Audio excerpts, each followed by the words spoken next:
LC Oommen, സഹപാഠികളായ വിദ്യാർത്ഥിനികളുടെ പീഡനം സഹിക്കവയ്യാതെ ഒന്നുകിൽ ആ കുട്ടി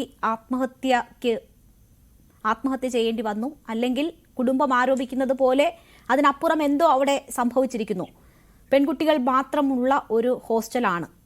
നമുക്കറിയാം, നമ്മുടെ പേരൻസൊക്കെ അങ്ങനെയൊക്കെ ഉള്ള ഇടം വളരെ സുരക്ഷിതം എന്ന് കരുതുന്ന ഇടമാണ്. കുട്ടികൾ സ്കൂളിൽ പോയാൽ നമ്മൾ അവിടം സുരക്ഷിതം എന്ന് കരുതും, അങ്ങനെ വിശ്വസിക്കും.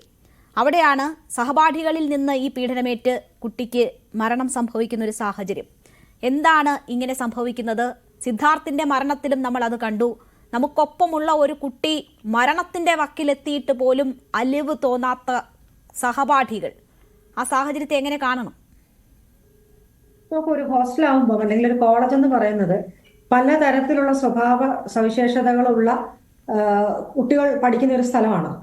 അപ്പം ഇത്തരം സാഹചര്യത്തിൽ പല രീതിയിൽ വളർത്തിക്കൊണ്ടുവരുന്ന പല പേരന്റിങ്ങിൽ നിന്നും വന്നിട്ടുള്ള കുട്ടികൾ വരുന്ന അല്ലെങ്കിൽ പഠിക്കുന്ന ഒരു സ്ഥാപനമാണ് ഏത് കോളേജാണെന്നുണ്ടെങ്കിലും. അപ്പോൾ നമ്മൾക്ക് നമ്മുടെ സ്വന്തം വീട്ടിൽ കിട്ടിയ സാഹചര്യങ്ങൾ ഒരിക്കലും മറ്റൊരു സ്ഥലത്ത് കിട്ടത്തില്ല. രണ്ടാമത്തെ ഒരു കാര്യം എന്ന് പറയുന്നത്, ഈ പല കുട്ടികളെന്ന് പറയുമ്പോൾ അതിനകത്ത് എന്തെങ്കിലും തരത്തിലുള്ള വ്യക്തിത്വ വൈകല്യങ്ങളുള്ള കുട്ടികൾ നമ്മുടെ കുട്ടികളുടെ ഒപ്പം പഠിക്കുന്നവരുണ്ടാകാം. അതിനുള്ള സാധ്യത ഏറെയാണ്, പ്രത്യേകിച്ച് ഇന്നത്തെ കാലഘട്ടത്തിൽ. അതിനകത്ത് സാമൂഹ്യ വിരുദ്ധ വ്യക്തിത്വ വൈകല്യങ്ങളുള്ളവരോ അല്ലെങ്കിൽ പക സൂക്ഷിക്കുന്നവരോ അല്ലെങ്കിൽ വരാം. അങ്ങനെ പല തരത്തിലുള്ള സ്വഭാവങ്ങൾ ഉള്ള കുട്ടികൾ പണ്ട് കാലങ്ങളിൽ നമ്മൾ പറയും ആൺകുട്ടികൾക്കാണ് ഇതിനൊക്കെ സാധ്യത ഏറെ എന്നുള്ളത്. ഇപ്പോഴും കണക്കുകൾ നോക്കിയാൽ, റിസർച്ചിന്റെ ബാക്കപ്പ് നോക്കിയാൽ ആൺകുട്ടികൾക്ക് കുറച്ച് മുൻതൂക്കമുണ്ട് എങ്കിൽ പോലും ഇപ്പോൾ പെൺകുട്ടികളുടെ ഇടയിലും ഇത്തരം പ്രവണതകൾ ധാരാളം ഉണ്ട് എന്നുള്ളത് നമ്മൾ വിസ്മരിച്ചുകൂടാ. അപ്പോൾ ഈ ഒരു സാഹചര്യത്തിൽ വരുമ്പോൾ ചിലപ്പോൾ എന്തെങ്കിലും ഒരു പ്രശ്നത്തിൽ അങ്ങോട്ടും ഇങ്ങോട്ടും ഒരു ചെറിയ കാര്യങ്ങൾക്കായിരിക്കാം തുടക്കം വരുന്നത്, പക്ഷെ അത് വലിയ കാര്യമായിട്ട് മാറുന്നു. ആ വലിയ കാര്യങ്ങൾ വന്നു കഴിയുമ്പോൾ ഈ മാനസിക സമ്മർദ്ദം എന്നുള്ളത് ഇപ്പോൾ ഏറ്റവും അധികം നമ്മൾ മനസ്സിലാക്കേണ്ടത്, മാനനഷ്ടം ഒരു വലിയ റീസൺ ആണ്. എന്തെങ്കിലും ഒരു തരത്തിൽ ഒരു കുട്ടി ഇത്തരം കടുങ്കൈ ചെയ്യാനുള്ള ഒരു കാരണമായി മാറിയേക്കാവുന്നത്.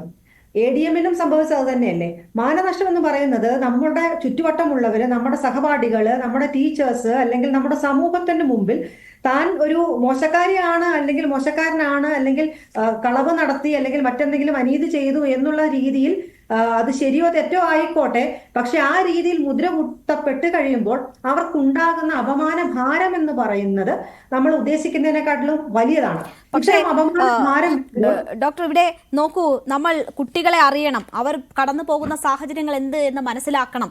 അതാണ് പേരൻസ് ചെയ്യേണ്ടത്. പേരന്റിങ് അങ്ങനെ ആകണം എന്നൊക്കെ പറയും. നോക്കൂ, ഈ കുട്ടിയുടെ കാര്യത്തിൽ ദൂരെ നിന്ന് ഹോസ്റ്റലിൽ നിന്ന് പഠിക്കുകയാണെങ്കിലും ആ കുട്ടി എങ്ങനെ ഏത് സ്റ്റേജിലൂടെ കടന്നു പോകുന്നു എന്നത് കൃത്യമായി വീട്ടുകാരെ അറിയിക്കുന്നുണ്ട്. അവർ ആ വിഷയത്തിൽ ഇടപെടുന്നുണ്ട്, അറിയിക്കേണ്ടവരെ അവർ അറിയിക്കുന്നുണ്ട്. അതിനുശേഷവും ഇത് സംഭവിക്കുന്നു. ഈ ദാരുണമായ സംഭവം പിടിച്ചു നിർത്താൻ നമുക്ക് കഴിയുന്നില്ല എന്നത് നമ്മുടെ സിസ്റ്റത്തിന്റെ കൂടി പരാജയമല്ലേ?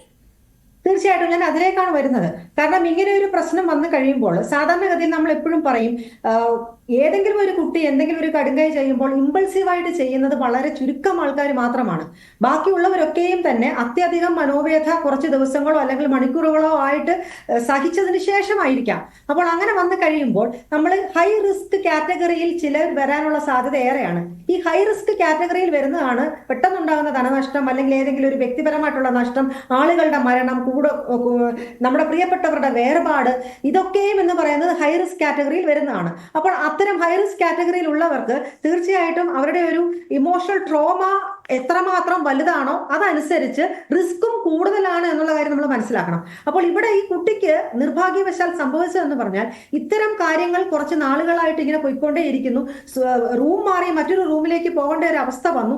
ഇങ്ങനെ വന്നിരുന്നാലും ആ സാഹചര്യം പ്രൈമറിലി മാറിയിട്ടില്ല എന്ന് നമ്മൾ മനസ്സിലാക്കണം. കാരണം ഇതേ മുഖങ്ങൾ, ഇതേ വ്യക്തികളെ കോറിഡോറിലും അല്ലെങ്കിൽ മറ്റ് സ്കൂളിന്റെ കോളേജിന്റെ പരിസരത്തിലൊക്കെ വെച്ച് മീറ്റ് ചെയ്യാനും സംഘർഷം ഉണ്ടാകുവാനും ഈ പറഞ്ഞതുപോലെ ഫിസിക്കൽ അസോൾട്ടിന് വരെ ആ കുട്ടി ഇരയായി എന്നാണ് ഞാൻ മനസ്സിലാക്കുന്നത്. ഇത് സംഭവിക്കുന്നതിന് കുറച്ച് മുമ്പ് വരെ വഴക്ക് നടന്നു എന്നാണ് ഞാൻ മനസ്സിലാക്കുന്നത്. അപ്പോൾ ഒന്ന് റൂം മാറി എന്നും കണ്ട് ആ കുട്ടിക്ക് ഒരു സേഫ് പ്രമിസസ് കിട്ടുന്നില്ല, കൊടുത്തിട്ടില്ല എന്നുള്ളതാണ് ഇവിടെ വന്നിട്ടുള്ള ഒരു ദൗർഭാഗ്യകരമായിട്ടുള്ള ഒരു കാര്യം. ഇത്തരം കാര്യങ്ങൾ ഇപ്പോൾ നാളെ ഏത് കുട്ടിക്കും വരാം, ഈ കുട്ടിക്ക് സംഭവിച്ചതുപോലെ. അപ്പോൾ നമ്മൾ വീണ്ടും ശ്രദ്ധിക്കേണ്ട ഇത് ഒരേ ഒരു കാര്യമാണ്, ഏതെങ്കിലും ഒരു തരത്തിൽ മാനസിക സംഘർഷത്തിലൂടെ കടന്നു പോകുന്ന കുട്ടി, പ്രത്യേകിച്ചും ഒറ്റപ്പെട്ടു എന്നുള്ള കാര്യം ആ കോളേജ് അധികൃതർക്ക് വ്യക്തമായ സംഭവമാണ്, വീട്ടുകാർക്കും വ്യക്തമായ സംഭവമാണ്, അതനുസരിച്ച് പരാതി കൊടുത്തതാണ്. അപ്പോൾ തീർച്ചയായിട്ടും റിസ്ക് മുന്നിൽ നമ്മൾ കാണേണ്ടിയിരിക്കും ഇത്തരം സാഹചര്യങ്ങളോട്. മാത്രമല്ല പരാതിയിൽ തന്നെ ജീവന് ഹാനി ഉണ്ടാകും എന്നുവരെ സൂചിപ്പിക്കപ്പെട്ട ഒരു സാഹചര്യത്തിൽ അടിയന്തരമായ ഹോസ്റ്റൽ മാറ്റുക എന്നത് ചെയ്യാമായിരുന്നു.